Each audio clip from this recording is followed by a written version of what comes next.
Hi, welcome back to another episode of the JL Journal. Today I'll be working on my JL Wrangler Rubicon and I'll be installing a second battery in the boot of this JL Wrangler and I will show you how to do it. Now let's get started.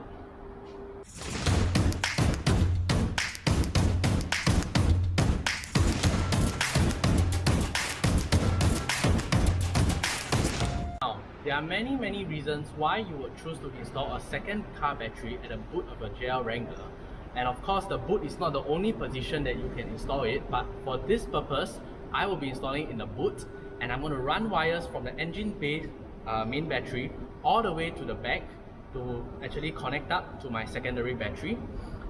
Secondary battery comes in very handy, especially when you need high power amperage stuff like a winch when you're winching, or it can also act as a help to start your battery when your main battery actually fails.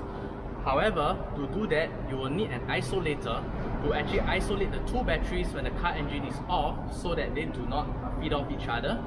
However, when the car engine is back on, the isolator will serve to connect the two batteries into one main system. And of course, here today we have this NVX BIR 500 battery isolator, and this is what is going to separate the two batteries when the car is off and connect the two batteries into one whole system when the car is back on. I'm going to do some illustration on a piece of paper here to explain what I'm going to do and the theory behind it. So now, come, let's have a look. So here we have our isolator, and this is actually we'll name it a positive main battery and a positive auxiliary battery. And here we have our main battery positive pole, and we have our auxiliary battery positive pole, so I'll call it a AB for auxiliary battery and an MB for the main battery. So what this isolator serves to do is that you connect the main battery, which is usually connected to the alternator of the car that charges the main battery. You connect a line all the way to the isolator, and from the other side, okay, you connect another wire all the way to the secondary battery positive terminal. And of course, you got to ground here, and of course you got to ground your main auxiliary battery too. So what this isolator does is that when the car actually switches off, it is going to separate these two batteries into independent systems so that this battery does not feed off the auxiliary battery and the auxiliary battery does not feed off the main battery, causing drainage. And with that being said, there is a way to activate this isolator, which is a plug connector over here, which we will go to the ACC of the car. That means this will give the signal for the isolator to start when the car is switched on, for the battery, for the alternator to charge both batteries, and vice versa. When the car is off, it will cut off, it will tell the isolator to cut off the two main circuit lines. So I hope this actually clarifies what an isolator does and why it's important to have an isolator when you're going to install auxiliary battery into your car system. And now we shall start work, and let's go to the engine bay. Now what I'm going to do first is I actually have fabricated a mount, and let me show you a short video of it, of this fabrication of this mount.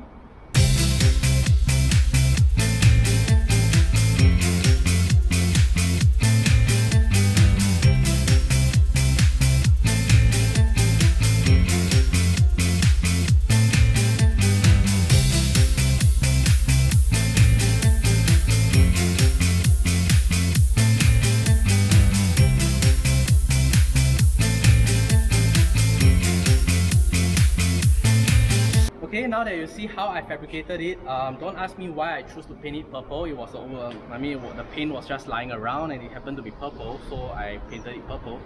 So what's going to happen is that, as you can see, what I've done is the isolator will be mounted here by two bolts.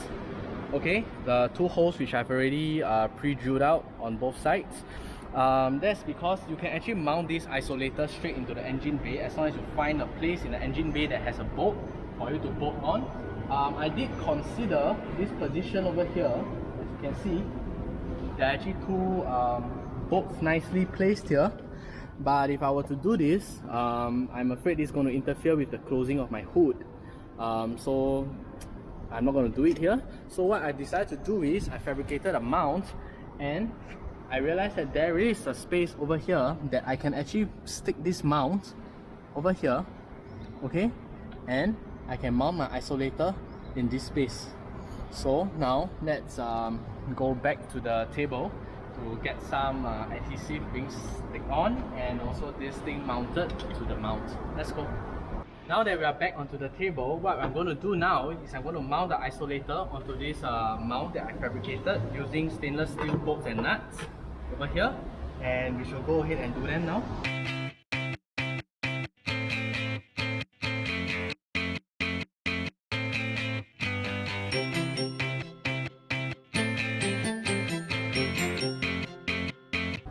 Using a 10 mm socket wrench, we are going to tighten this bolt and nut together.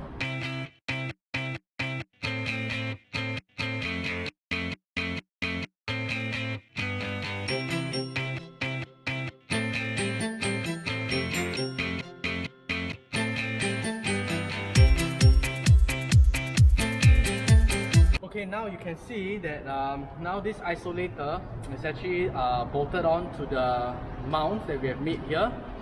And what I'm going to do for the mount, I did consider drilling holes into the mount and also onto the metal piece that we are going to mount on the engine bay. But this being new JL, we do not want to be drilling too many holes on it. So I actually found a replacement that I hope it works, which is this reclosable fastener by 3M. So this is strong enough to actually withhold the weight of this isolator. And let's proceed to clean off this surface, make it sure that it's clean and free of oil before we stick on the dual lock. So now we shall go ahead and do it.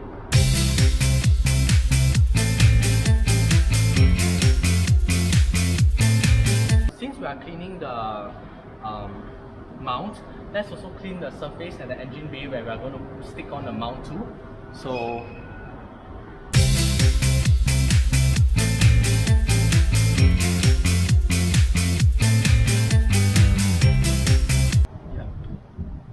now that the surface is clean, let's go back to the table.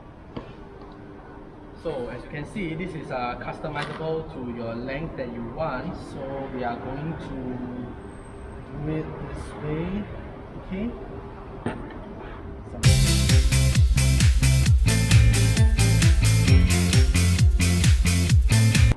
What I'm going to do is, this is a habit of mine. I will lock the two connectors together first. Okay, then I'll stick on, I'll remove one side and I'll stick onto the surface. Okay, I think this orientation is better.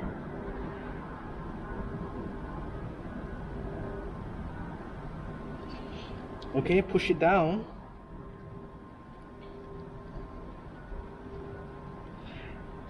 And now I'm going to go to the engine bay. I'm going to peel off this second portion and stick it on and press it down firmly to make sure that the adhesive is fully bonded.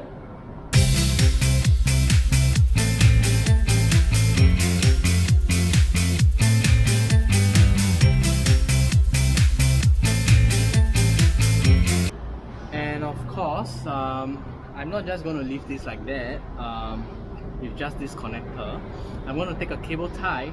I'm going to secure this isolator against this firewall using this mount over here as a secondary protection to prevent the isolator from falling in or dropping out.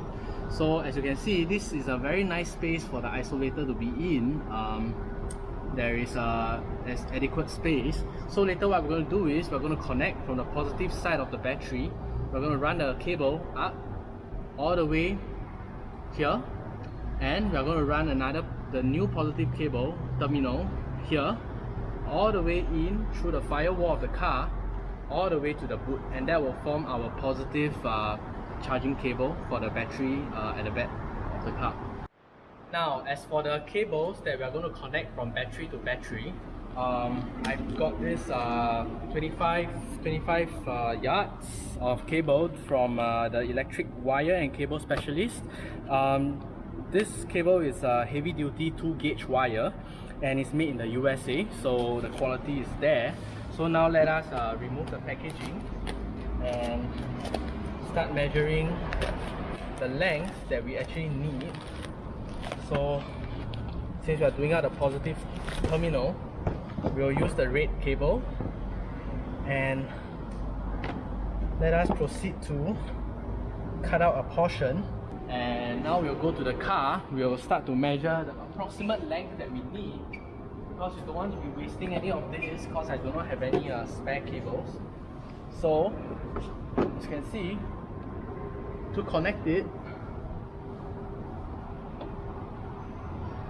around, we're going to have to route it this way, and it's going to take about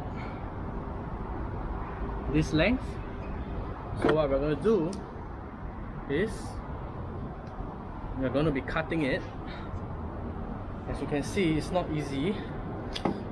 The copper cables are, the copper strands are very solid, and of course next up, you don't need to do anything much, because we are going to connect it here through the firewall all the way to the back of the boot. So we'll leave this length here without cutting, and let's get back to the bench to crimp the cables.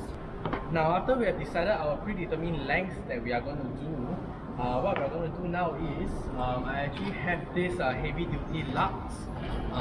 They are tin plated copper, so as you can see, nicely made. It's meant for 2 AWG wires. So what we're going to do now is we're going to use this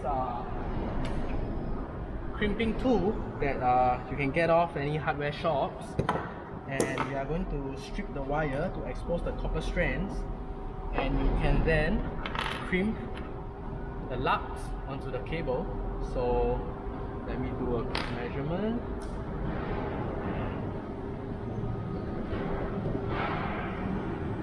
There you go. Here you have it. So how do you actually crimp a cable? Very simple. Twist it. Make sure that it's nice and tight. Okay, there's no stray cables or anything.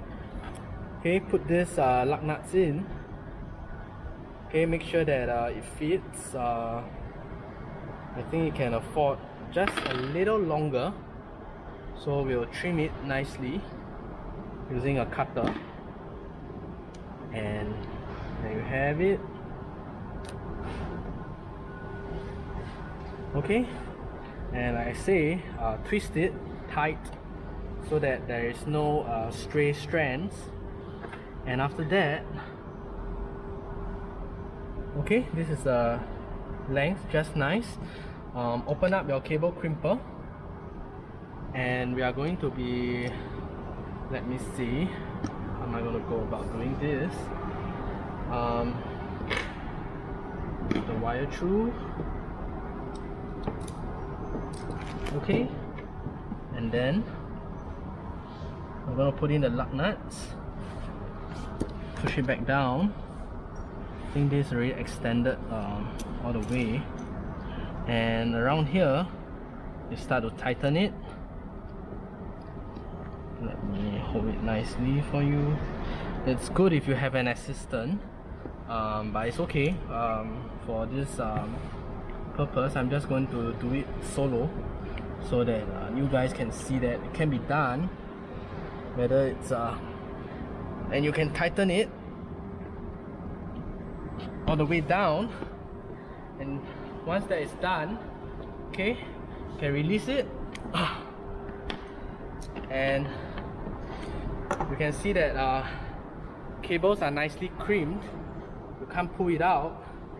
And to actually beautify this area, what you can actually do is have a heat shrink. You can get a 2 AWG heat shrink and we can actually shrink it down, okay, with a heat gun, which we are going to do later in a while. So let me cut another segment of it.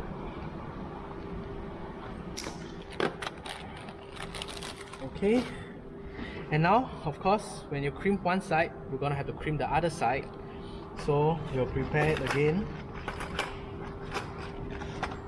Okay.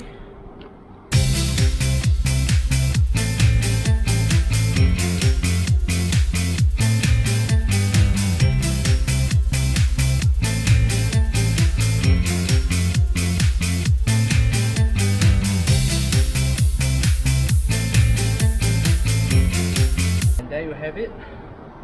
You have both ends of these wires crimped with lux.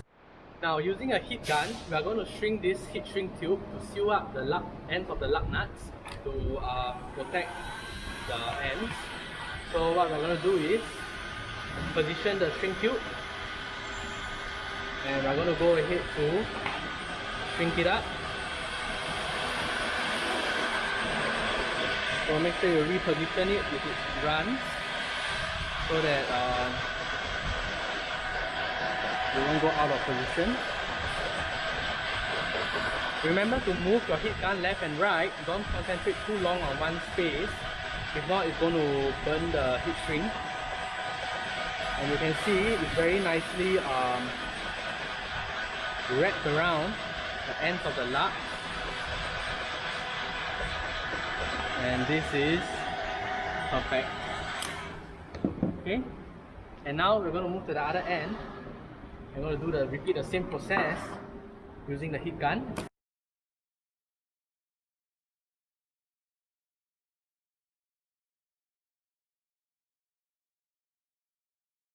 And there you have it. Now you have a perfectly crimped cable with lugs on both sides, and we'll proceed to go and install this from the main battery terminal to one side of the isolator.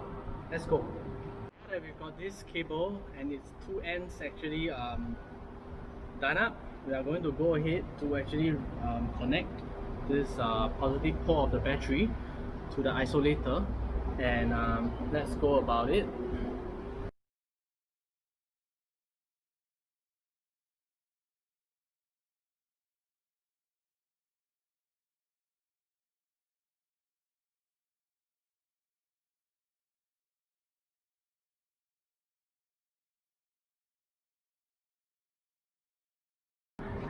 And before we tighten everything up, I would like to tighten the nut over here using a 15mm socket. Okay, and let me reach over. Okay, do not go too tight. There's already a spring locker, spring washer here, so there's no need for any over tightening. And we will run this cable down to the side of the battery. Let me push it down further, and there we have it. We are going to, before we finish up, we're going to proceed to zip tie this wire to these mounts to ensure that it doesn't flop around. And now you can see that we have tightened the isolator part. We'll go ahead to tighten the positive battery terminal using a 12mm socket. And let us do it.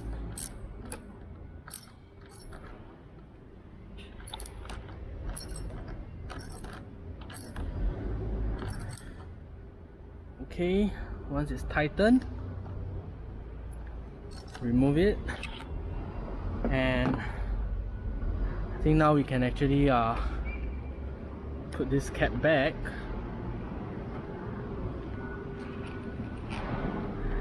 And we're done for this first part.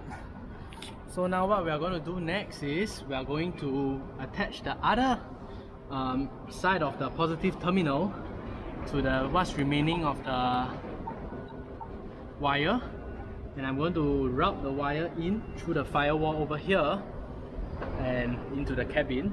So let us go back to the table and get our stuff that we need ready.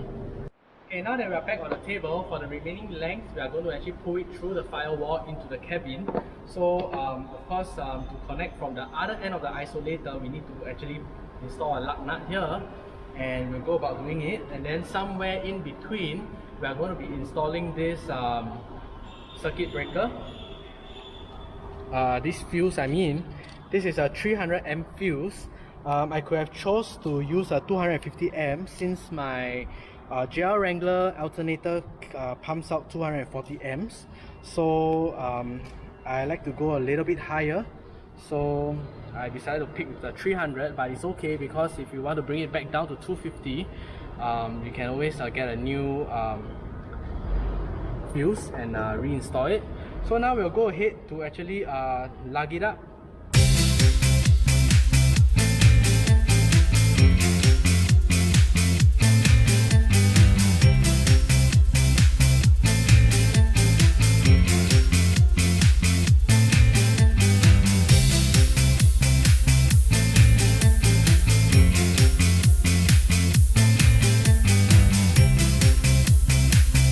Okay, now that we are done, let us move back to the compartment and engine compartment, and we'll proceed to do the wiring.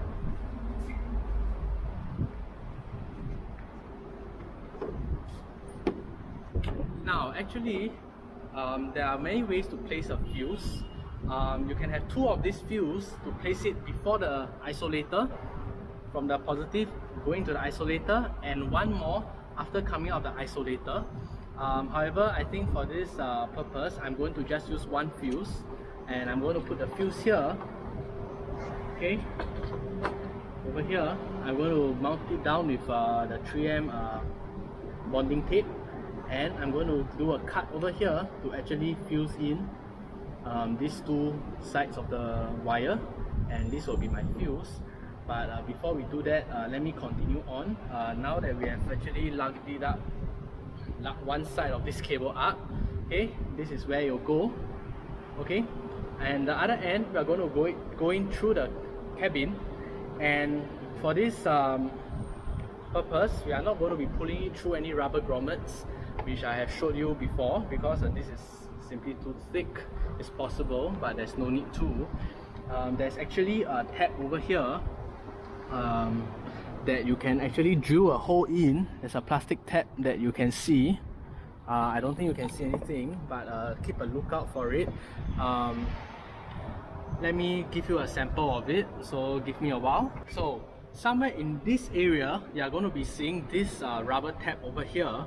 So what you're going to do is pop it out, remove it, drill a hole through this rubber grommet, and once you have a hole drilled through, run your cable in through the hole into the cabin, and then clip this rubber grommet back in. But I've already done that over here, as I've installed other accessories previously, so I have no need to re-drill a hole. So what I'm going to do now is I'm just going to be trying to fish this cable into the hole. But before that, to make it easier for me, I'm going to go ahead to remove the passenger glove box over here.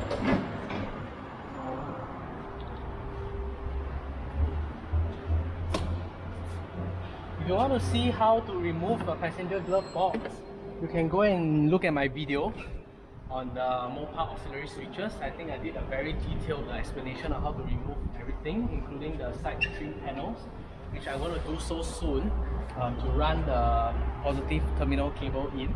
So I will fast forward this part. I won't put too much explanation into it, so you can check it out at my auxiliary switch cable installation video. So let me put this to the back. And now we'll try to actually fish this cable in. We have a good look.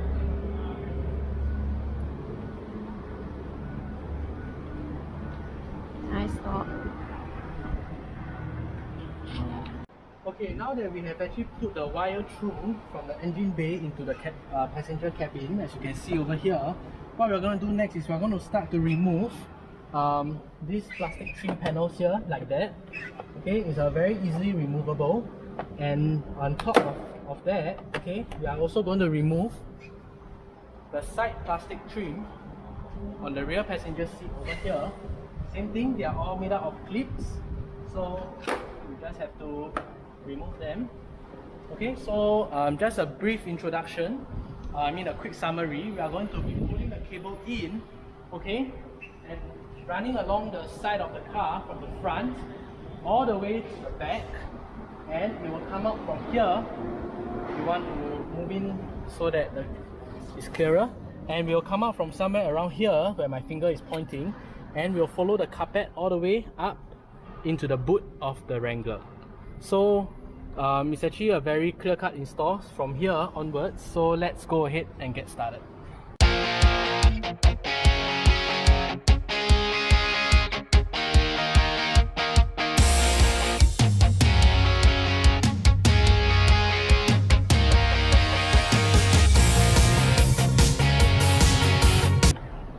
Okay, now as you can see, after pulling all the cables in through the firewall, we are just left with this length of cable, which I left it just nice enough for me to connect straight to the isolator over here. So maybe pull it out a bit more for some slack.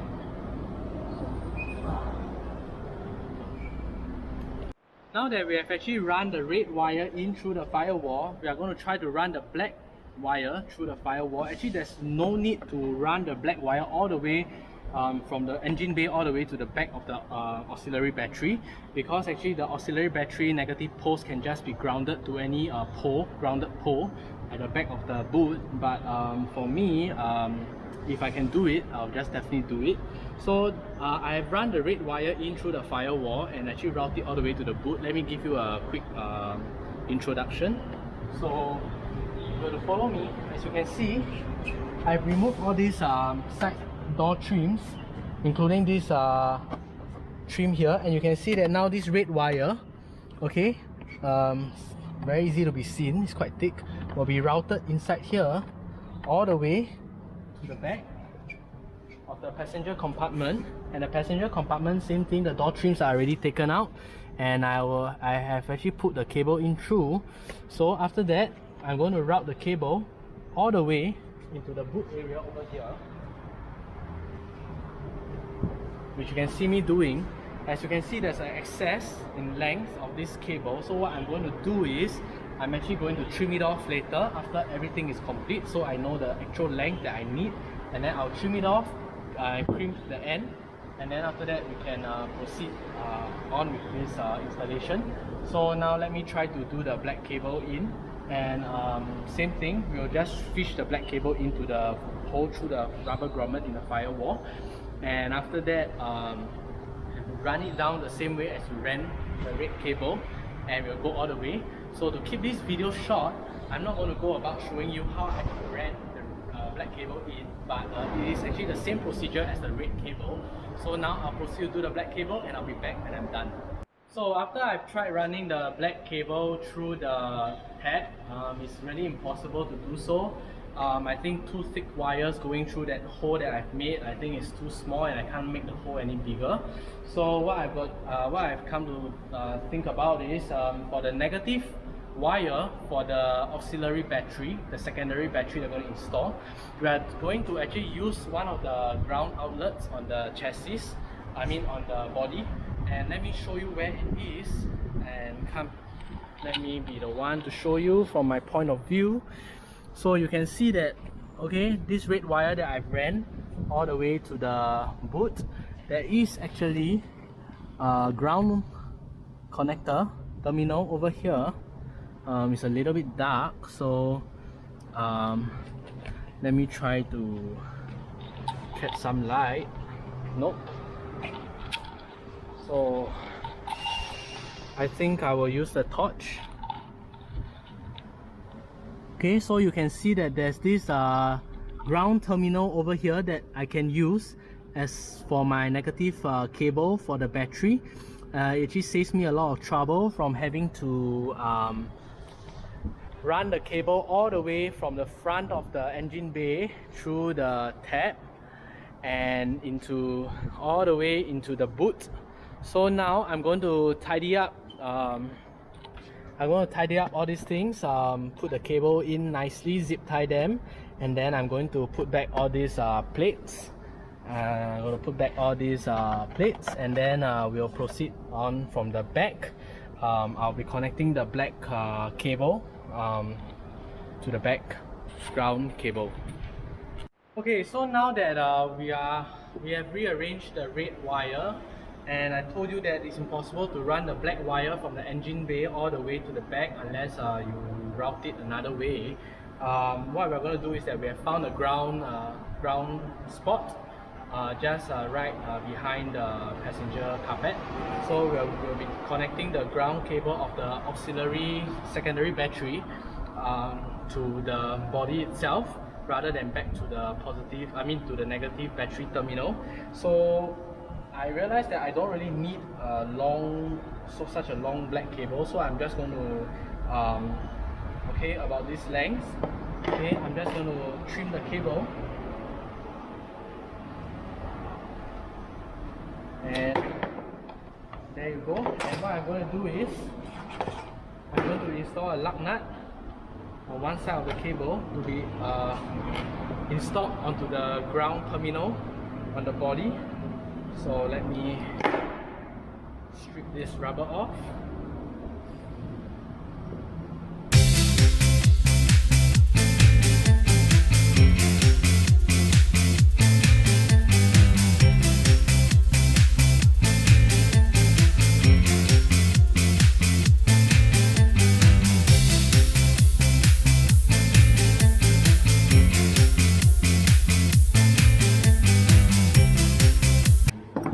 Okay, and we are done with this side of the terminal. For the other side, we'll leave it open-ended, as I will be actually installing a plug on the other end together with the red cable. So let's get this black wire installed. Let's move back to the car. So now that we have a ready ground cable, we are going to use a 10mm socket wrench. We're going to be removing the bolt, the nut over there,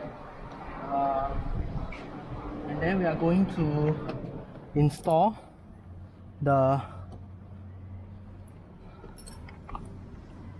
okay, let me loosen it up.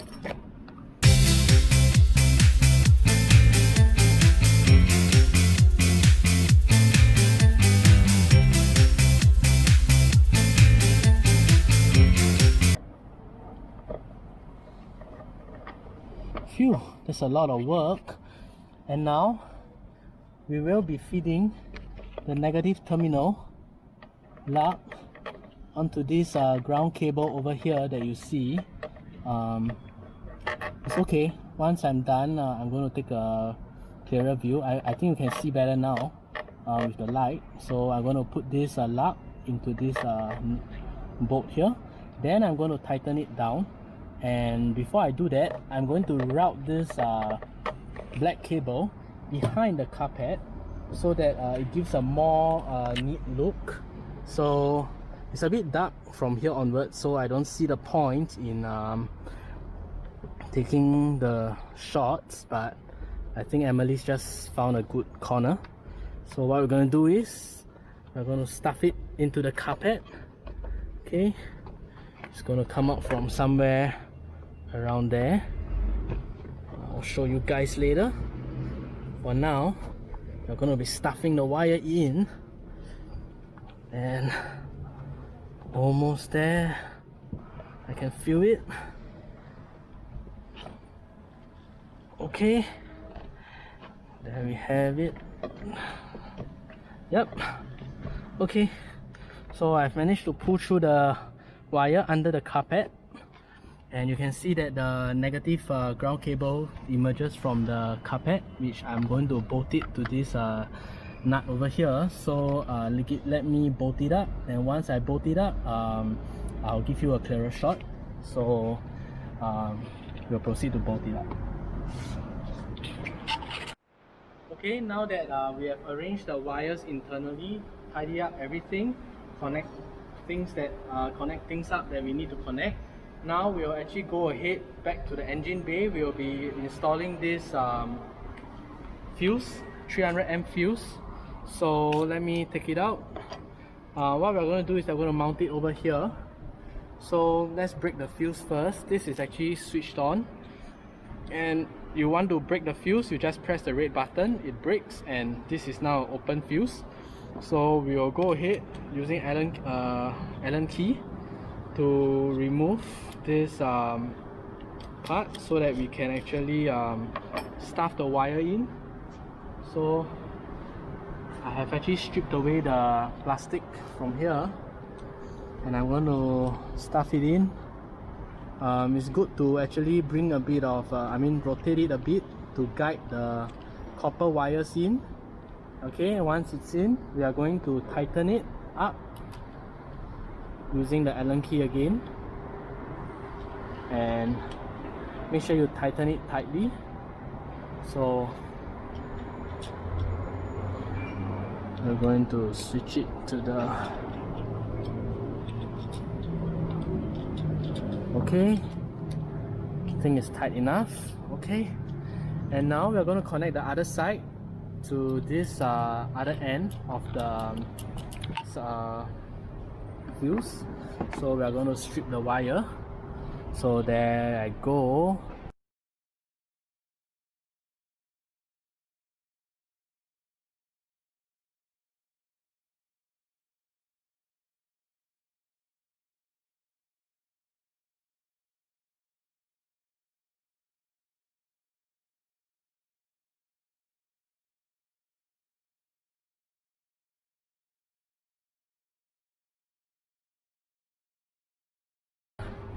There you go. So now that we have connected the fuse, okay, let us stick it here. Let us stick it over here. Like what I said just now, I've actually already stuck on the 3M dual lock tape. So I've cleaned the surfaces clean, and now I'm going to go ahead to remove this layer, the backing paper. Okay, and then I'm going to find my spot, and I'm going to stick it down, press it on. Okay, and there you have it. You got your fuse installed, and let us put back the cover.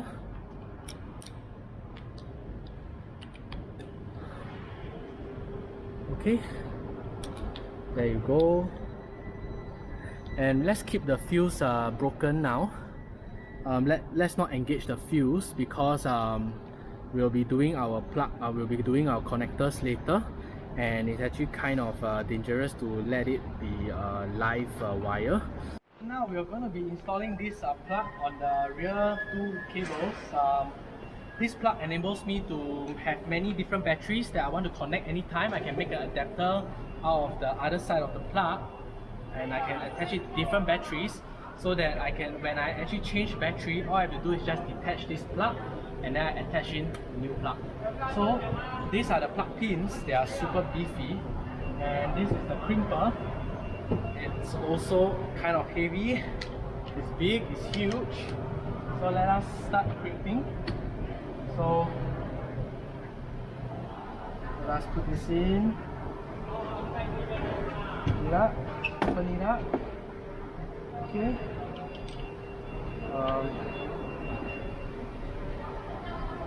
Over here, let's make sure that the wires are in properly. And you got to apply your weight down. You got to crimp it. And now what we're going to do is we're going to double crimp it. We'll actually turn it to the other side. This to ensure that the cables are properly crimped. It will not come out. So in I go again. Okay. Phew. That was a lot of work. You can see that now these cables are crimped nicely. Can't pull them out. We'll move on to the black one. and feed it in.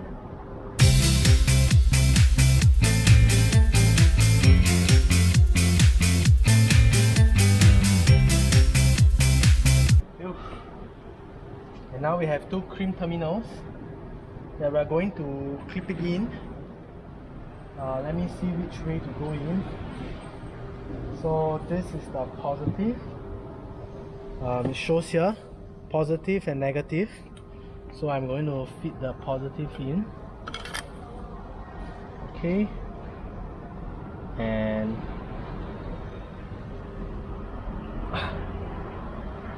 push it through. It's not easy.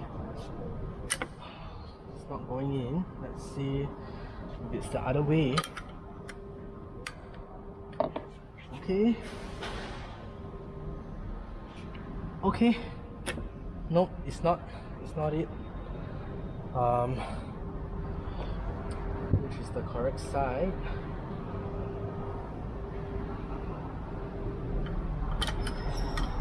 Okay, let's try the negative wire. This is the first time I'm working with such a big plug, big pin. So, yep, I've got the black one in. So now the red one, I've got an idea. Very good idea of it. So, yes. Okay, and there we have it. We've made a nice heavy duty plug for this battery cables. So I'm going to make another mini episode as it's getting dark. I don't think I can film in a dark environment. In the next episode, I am going to be installing my rear battery.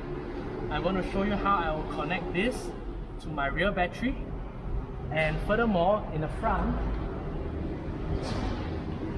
as you know, we have yet to connect the ACC wire. We have yet to connect the ACC wire to the isolator, and we have also yet to connect an earth wire to the other side of the isolator. It's getting dark. I think we should end here. It's going to rain soon, so I'm going to stop where I am now and stay tuned for part 2. And I hope you enjoyed the first part of this video. It's a little bit boring, I understand, but I think many of you are looking at options of installing a second battery. So this is one of the options that you can do to actually connect your second battery to the front, to your alternator, and run using an isolator to actually separate out the 2 batteries so that the 2 batteries do not drain out each other and there's no malfunction of the electronics. So I'll see you for part 2, and thank you very much for staying tuned and watching this video. I hope you enjoyed this JL journal, and we'll look forward to showing you more and more installations as our parts starts to arrive. A lot of parts are delayed because of the COVID-19 situation all around the world. So I'll see you guys for part 2. Have a good day. Bye.